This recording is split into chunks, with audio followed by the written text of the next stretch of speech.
Hey guys, and welcome to the CryptoWave podcast, where we keep you up to date on all the latest news, trends, and people that are making waves in crypto. I'm Jennifer from Space Coast Crypto Consulting. I make cryptocurrency easy for you to use and understand.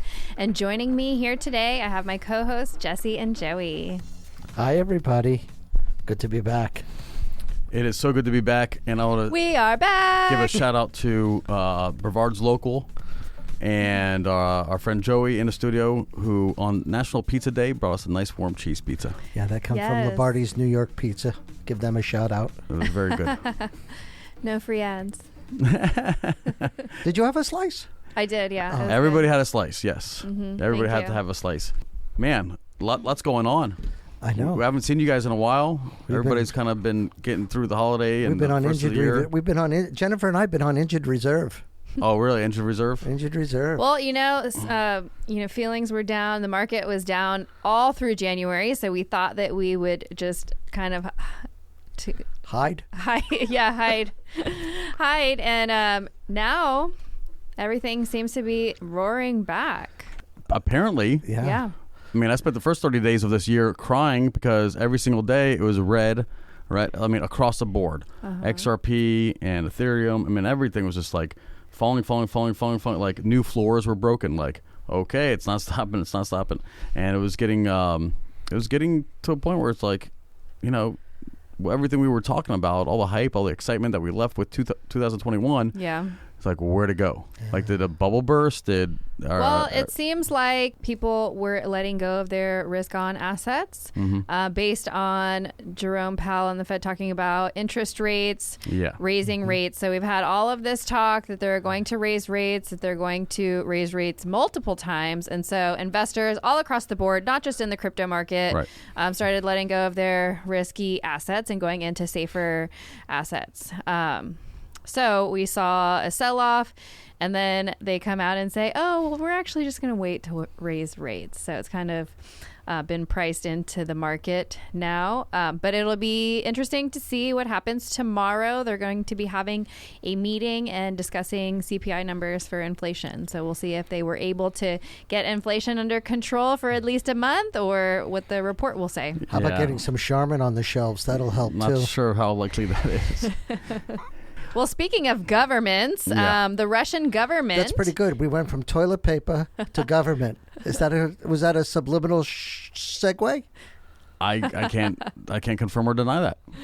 The Russian government and central banks agree to treat Bitcoin as a currency. So this is like some brand new news, because we all know that Russia has been all over the news lately. And they have said that they're going to shut down mining. And now they're saying that they're actually going to recognize Bitcoin as a currency.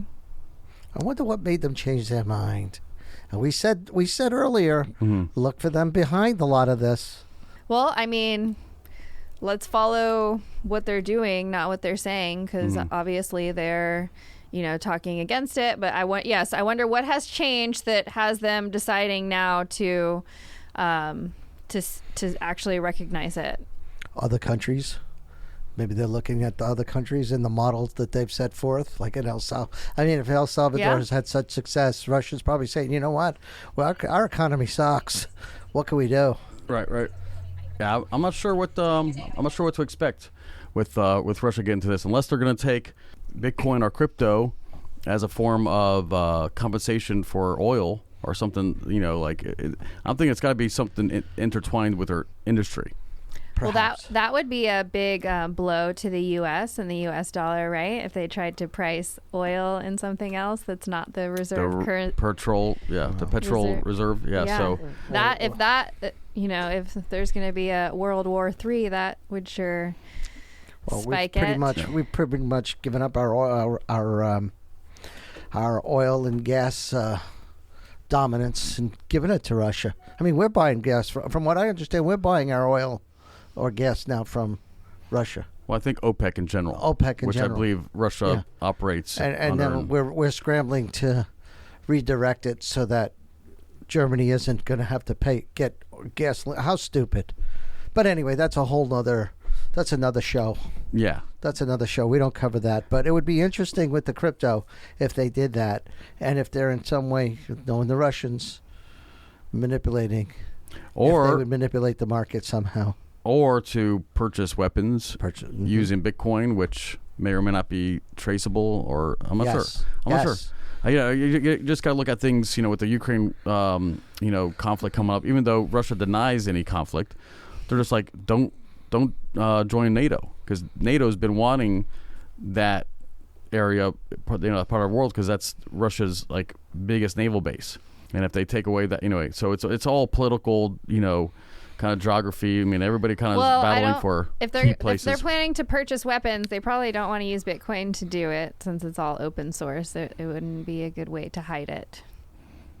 I don't know. We could only speculate. I don't know enough about the story to even have an opinion. When you talk about Russia, Ukraine, then you have to bring in the Chinese and how the Chinese, and I think I read somewhere about the Chinese now with Bitcoin now too. I think they've had a change of heart. So things are rapidly changing in just a short period of time. CryptoWave. The CryptoWave, yeah, hence the name. Yes. In just a short period of time since we've been gone. Yep. In the last 3 weeks. Before it was a no-go. Yeah, the whole market dynamics changed so quickly, so rapidly. China was the number one miner and in control of the hash rate, and now that belongs to the U.S. And so now Russia may be wanting to take advantage of this opportunity to get involved in crypto. It would be smart for the U.S. government to have it on their balance sheet. Hey, did you guys hear about Canada, the Prime Minister of Canada? So not the current Prime Minister. What's his name? Trudeau, yeah. Yes. So there is somebody running against him who's anti-Trudeau, and he is a Bitcoiner. So this is out of Canada. And there's a company, KPMG, which is an accounting firm, a large accounting firm. They have now added Bitcoin and Ethereum onto their treasury. So this is like a huge signaling to the market that they are the experts now in this growing asset class. And they even call it a legitimate asset class. And so now people can go to them to purchase products related to Bitcoin and Ethereum. Interesting. Yeah, so it's getting intertwined with governments, and there are a lot of people even in our government in the U.S. that hold crypto, like Ted Cruz. That was the latest news the other day. So I looked at that and said, well, it must be here to stay in this country if a senator of standing like Ted Cruz is getting involved in it. He's a pretty sharp guy. I don't care what side of the fence you're on. He's a pretty sharp guy. You don't stand in front of the Supreme Court without having some kind of intelligence. And I look at it as some inside trading there, perhaps. He knows something that we don't know yet, sort of like Pelosi and her inside trading and her millions she's made. No. I'm not joking. I kind of looked at it as instead of him buying a stock, he bought Bitcoin, knowing that the government isn't going to... Right, that is probably not going anywhere. It's not going anywhere. So Ted Cruz buying Bitcoin gives you a sense of comfort, like, okay, this is real, this is happening. It's not a warm, fuzzy blanket, but I have my conspiracy hat on and saying, let's look at this and analyze a little bit of what's been going on in the bowels of... Congress. The bowels. Okay, so Ted Cruz... I don't want to call it a crap house, so we'll just call it the bowels of... So we have Ted Cruz to add on to that list. Cynthia Loomis of Wyoming also owns Bitcoin. The senator of Massachusetts as well, Maureen Newman of Illinois, Jeff Dew of New Jersey, and Barry Moore of Alabama. So they all are Bitcoiners. But adding on to that, so KPMG from Canada, we can look back on what Elon Musk did earlier last year when he put in, what was it, $1 billion into Bitcoin, and now it's grown close to $2 billion. So he's looking pretty good with it.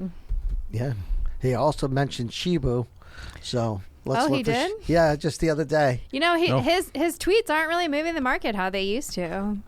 He would say one thing and everything would go crazy. So they're onto him. Maybe he's losing his touch. Or just I think or people are getting smarter. People just aren't emotionally attached to one person anymore. Yeah.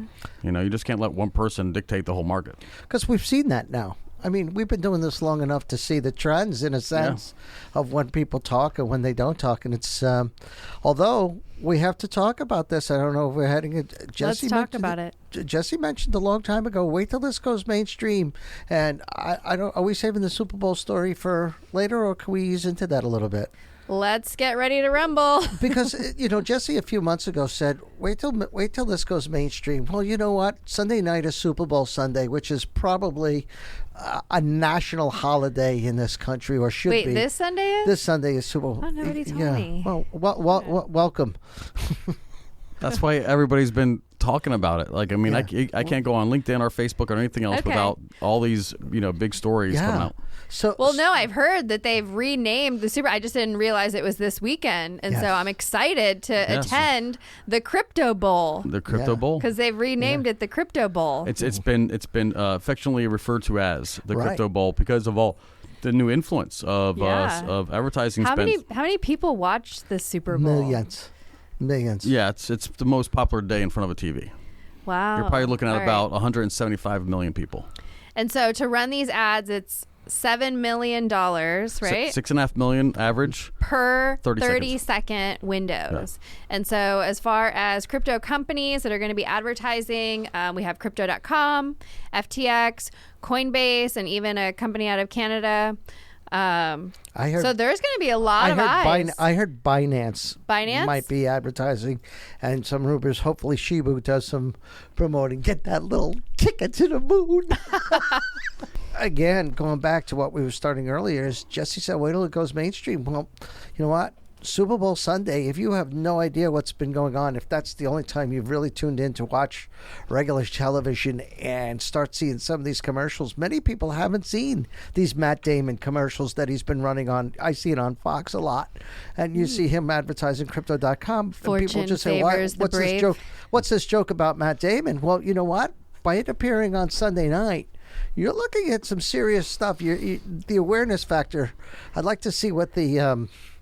what a Pew survey would be after that about knowledge about if the interest spikes on crypto in general. What are people looking at? Are they looking at Bitcoin? Are they going to learn about Ethereum? Are they going to go to Crypto.com, which happens to be doing really, really well? When everything was tanking, even though that tanked a little bit, it was the most consistent. When the green light, with the red light, with everything going on, Crypto.com was doing very, very consistent over the last few months. Yeah, it's a great. Well, they're definitely spending tons of money on getting seen. They have a stadium named already, which is the Crypto.com stadium, and I'm trying to remember which. San Diego. I think it's not the Rams. That's I can't. Yeah, one of them's named after Crypto.com, and I'm drawing a blank right now. Forgive me, my ESPN friends. I know. Crypto.com is seen in UCF fights. Or sorry, not UCF. UFC fights. I get those confused because we're in Central Florida. But the UFC is I see it on the guy's shorts. I see it on the ring, all around, the ring mat. So they're getting themselves out there, and they're definitely penetrating the market, into different avenues more than other brands. Yeah, the Crypto.com arena it's in LA, right? Yeah, that's like it. The LA Lakers. Oh, that's it. It was the old Staples Center. Yeah. The old Staples Center now, which was the home of the, everybody knows was the home of the LA Lakers. Yes. And the Los Angeles Kings in hockey. That's it. I knew it was LA. I thought it was LA, but it was the Staples Center. So, okay. Thank you for that, Jennifer. Yeah, absolutely. So, yeah, they have the name recognition, I think. Yeah, I think so. Yeah. I think so. You could stake pretty good on that, too. What's that? Crypto.com. Staking? You stake it? They give good interest on Crypto.com. I think it's almost 5%. Well, if you get their little debit card, credit card thing, it's pretty good cash back and some good rewards. Are you guys interested in learning about staking? Because I can tell you actually that you can earn 12% interest on a stable coin using Crypto.com. Yeah, and you can. So a stable coin is pegged 1-to-1 to the dollar, and so if you choose to opt out peacefully of the traditional banking system and move your money into crypto.com, then you can earn 12% interest. So back like in the early 1900s, the banks actually used to pay like 10, 20, 30% interest, from my understanding. It was when I was younger, I remember being 6 and 7%. Yeah. That's when CDs were very, that was the end thing, a CD, and those interest rates were about 6-7%, and then it dropped, and now I think it's like 0.5% or 1%. Oh, CDs are worthless now. Yeah, they're nothing. They're like paying negative. You owe them money. Pretty much. I mean, yeah, it's 0.05 or something. I mean, it's just money markets and CDs are from the 80s. Yeah. They belong in the 80s. It was popular back then. Now they're a worthless savings instrument. Because after 12 years, when that CD matured, you had gained maybe $1,000 on your $10,000 dollar investment, whatever it is. Now you may get $50, and the whole time your $10,000 is just sitting there collecting dust when it could be used to all kinds of other things, but you're really just letting the bank multiply it, and you're getting pennies. I mean, it's the most worthless thing. They're obsolete. Let's not even bring them up. Yeah. But what about the staking? Because I have I think you have. Well, we're gonna take a quick break, and then when we return from our break, we're gonna go. I don't know. Okay. We're gonna talk about staking and exploring these savings type platforms where you can earn interest, and then talk about some other opportunities that are available out there in the DeFi space. Fun stuff coming up. Sit tight. We'll be back.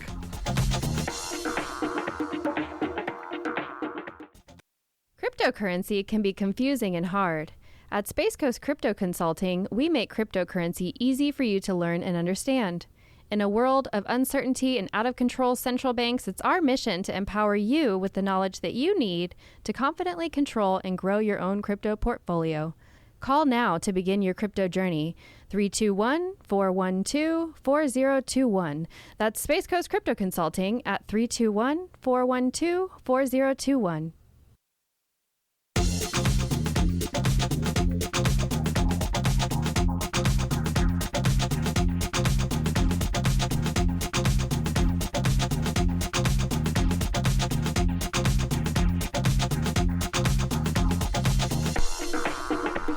Hi, everybody. Boy, that was a fast, fun segment up front. Now we're going to go into some real interesting stuff on staking, and then we're going to finish up, because this is Valentine's Day. This is Valentine's week going into Super Bowl weekend. This is the last show we're going to do before Valentine's Day and the Super Bowl. So we've got a lot to cover. Yeah. Right, we have a lot to cover, and we have a love story that we'll share with you. So stick with it. So Jennifer, why don't you tell us a little bit more about, we started talking a little bit about staking, and staking is pretty interesting. I mean, as someone like myself who has a small amount of money wrapped up in all this, I staked a couple of things, and Tezos is one of them. Does pretty good. Jesse, you have Tezos too, right? Tezos and Ethereum too. Yeah, and Ethereum. So you, at the end of the 3 months, you do it for 3 months, a 3-month period? Oh, I'm holding for the long term. I did it for like 3 months, and then I rotated out. Yeah. But anyway, so you could stake any 3 months or different longevities. So Jennifer's I'm gonna pass this over to Jennifer, because she's the expert on this. I'm just rambling right now because I'm listening to myself talk, and I actually sound pretty good right now. Really so thank smart. you very much. You sound really smart. Hey, your money is making money for you. My money is making money, smart. which is pretty good because anyway, I'm done. All right, so in crypto, it's really important to have a strategy, to have a plan. And there are many different ways that you can build wealth with cryptocurrency. And so you don't want to be chasing the next Shiba or the next like pump and dump. Normally you don't want to FOMO into things, right? So if you can come up with a plan and strategize a plan from the beginning, then a lot of times you can end up being better off. In crypto, you can make money through buying a coin low and selling high.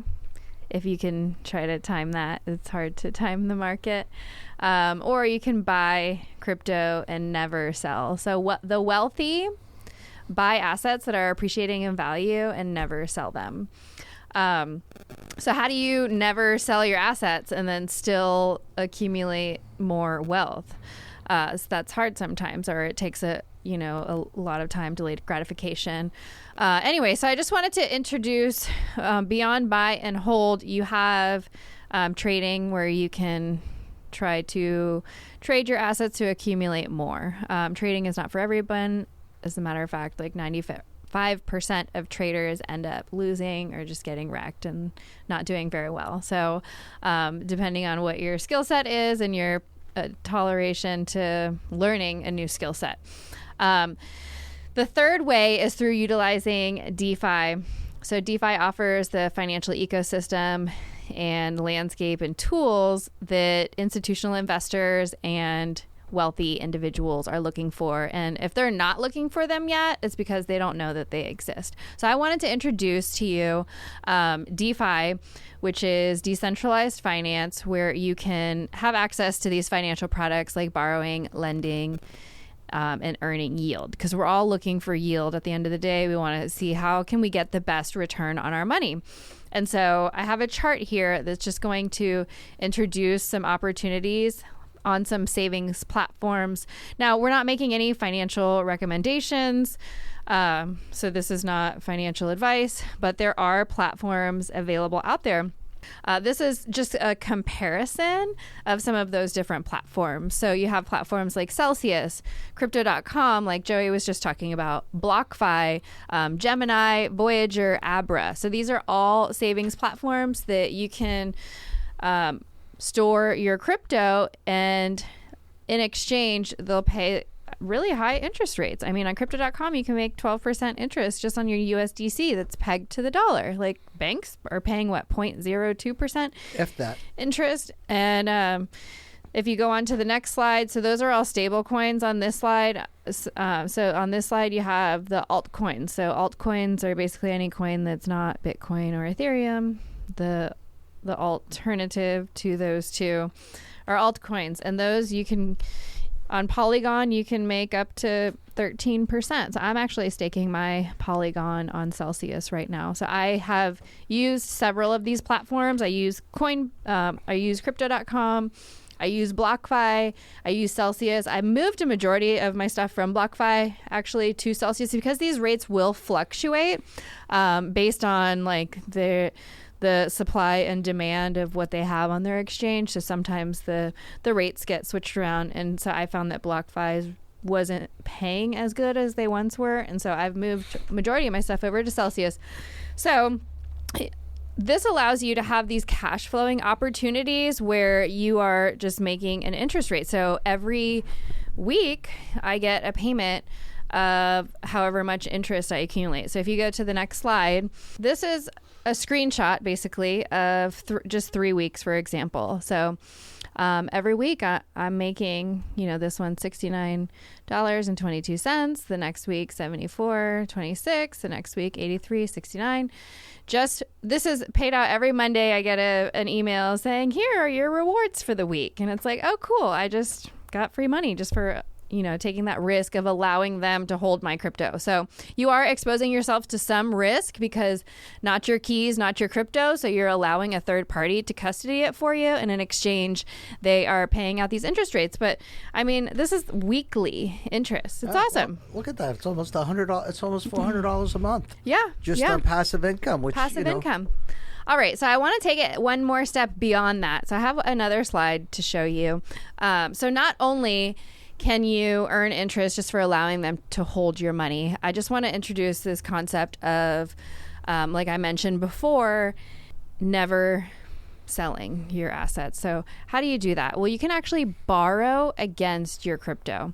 And so if you go on to the next slide, I wanted to do an experiment. I wanted to put my money where my mouth is, right? Because I teach people that these things are available out there. And so I wanted to do it to see how it works, how difficult it is, how easy it is. And I was so pleasantly surprised. So the first photo here is a screenshot, and you can look at the time, just the timestamps. So this is 6:38 a.m. all the way until 6:52 a.m. It took me to receive my funds. So that's like 14 minutes right there. So I was able to say, okay, I want $5,000. Now you don't want to get too risky. I mean, this platform will allow you to borrow up to like 80% of your holdings, but that's exposing you to risk, because if you have like these up and down swings, then it puts you at risk of being liquidated. And so I only wanted to borrow $5,000, and I only wanted it to use 25% of my LTV, which is loan to value. So what this did was lock up 6.5 Ethereum. So I borrowed $5,000 against it. I was able to choose my loan term length. So you could go all the way up to 3 years, I believe. I just did 18 months, 1% interest rate. So my interest payment is $4.16 for 18 months. If Ethereum goes all the way down to $961 per Ethereum, which, I don't know that it ever will go that low again. It will alert me and say, hey, we need to add more Ethereum, or they start incrementally taking more to cover the margin, right? So I was able to borrow $5,000. So I requested this loan. It was pending, and then it was immediately approved. So I now have $5,000 that I'm able to put into another income generating asset. So I took this $5,000 and I opened a crypto trading bot, and as long as I'm able to make more than $4.16 per month with this $5,000, then I am just having money generate more money for me. So it's pretty amazing what the opportunities that are available out there. Like, where can you get a loan at a 1% interest rate anyways? And where could you get it instantly deposited? So it's pretty cool. And you're using it to make more money. Yes. So your new purchase could actually fund the loan. Be your own bank. You be your own bank. Yeah, because that's what banks do. Yes. Yeah, so you become the bank, and as long as you're using it to create and to generate more wealth, the opportunities to build wealth are there. So like you said, this is what the banks do to make money. And so now we have the opportunity to do it, as long as you're like not going out and buying Lambos or whatever. I mean, if they want to, I mean, they're essentially still buying a Lambo for 1%. Yeah, true. Interest rate. So that's going to beat any other financer. But the best part is I get to keep all of my Ethereum, so I don't have to pay capital gains taxes on it, and I get to use that money to still make me more money. Right, as you pay back the loan over the 18-month, and as it but there is no amortizes. There is no loan payment. You just have to pay the interest rate. But by the end of the term, that entire amount must be paid back. So you don't have to pay like a monthly payment as well, which is pretty nice if you're using the money to generate more income. Yeah. Unless you're just wasting Very it. wise. Yes. Very wise. Yeah. So, I mean, not for everybody. It depends on how far on the risk curve that you're willing to take and what your comfort level is with all of this. But it's an option that's available out there. And how much you have, right? It also depends. Yes, the loans are over collateralized, and so that is how they are able to offer these things at such low interest rates. So you do have to have assets to borrow against. Right. They're not just giving money out to people with no money. Is there a minimum of what you have to have? Like in Ethereum, you have to have a full Ethereum or two Ethereum? No, I don't know that there's a minimum. I'm not sure exactly, but you could borrow up to, or you can borrow a minimum of 25% of the value. So whatever you have, they'll give you 25% of it. Yeah. And Valentine's Day. Want to get to our final story? Wrap this up? Yeah, we have a love story. This is so sweet. It is. It's a love story. You're a rock star. All right. So this sweet story is this couple arrested for allegedly conspiracy to launder $4.5 billion in crypto. Imagine that. The Post had a great headline, Mr. and Mrs. Bitcon. The Bitcons. The Bitcon. Yes. Yeah. So they stole a bunch of crypto in 2016 during the Bitfinex hack. and they transferred all of these funds to their wallet. But because they set up a bunch of different accounts, they were never able to trace it back to anybody. And they have recently had some activity on these accounts. And who was it that found them? Was it like the FBI or something? The DOJ, Department of Justice. They found them. They were able to go through, I guess, some backdoor fingerprinting and some backdoor coding and found them. So, because they were buying like Walmart gift cards, and it's pretty funny some of the stuff they bought. Yeah, you have all that billions of dollars, and they bought a $500 gift card from Walmart. Not even the Louis Vuitton store or over at Berghoff Goodman, but no, they went to Walmart. I guess thinking if they went to Walmart, it would be more under the cover. Stupid. You got that kind of money, you're gonna spend it right. Walmart. God. Not even Target. God, they deserve to be in jail just for their taste. I guess they needed new pajamas or something if they were going to Walmart. You don't buy Walmart pajamas. You don't. No, I know. Like gold, they bought things like gold, NFTs, and a $500 Walmart gift card. So they're $3.6 billion stolen. Yeah. Is that wild? So the U.S. government has seized this $3.6 billion of course in they Bitcoin. They could pay towards the debt with it. But I'm sure it'll just go to unscrupulous practices. And it said that 3.6 million was actually worth 4.5 billion laundered. So that's what they laundered. They were laundering about $4.5 billion. I guess that was the original take was 3.6 million, and now it's worth 4.5.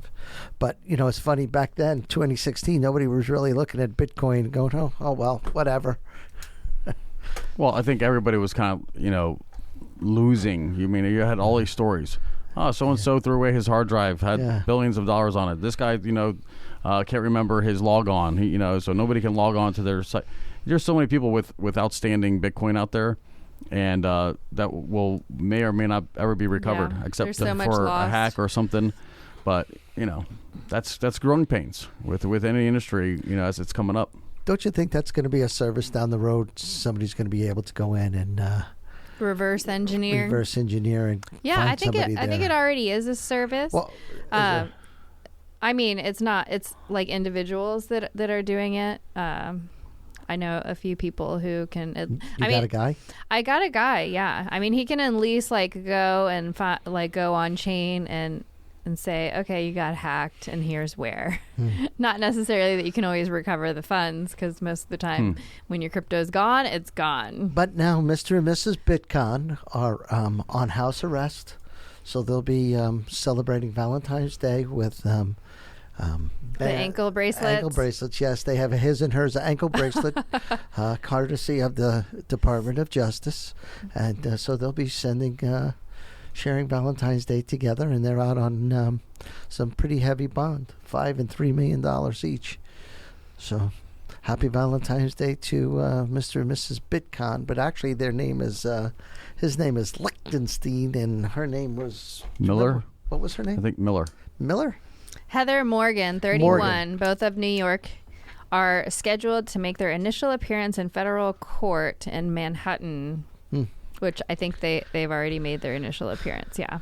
That they'll arrest them for. But, you could rob the store, you could go in guns a-blazing, you could throw somebody on a train, you get locked up and sent out. But these people are on house arrest, and oh well.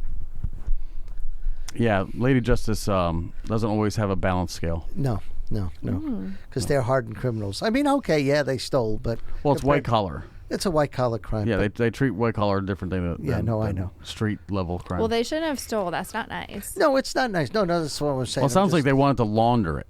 Yeah, that's what they were Spending doing. it isn't laundering it. Spending it is making it look like it came from somewhere else. Right.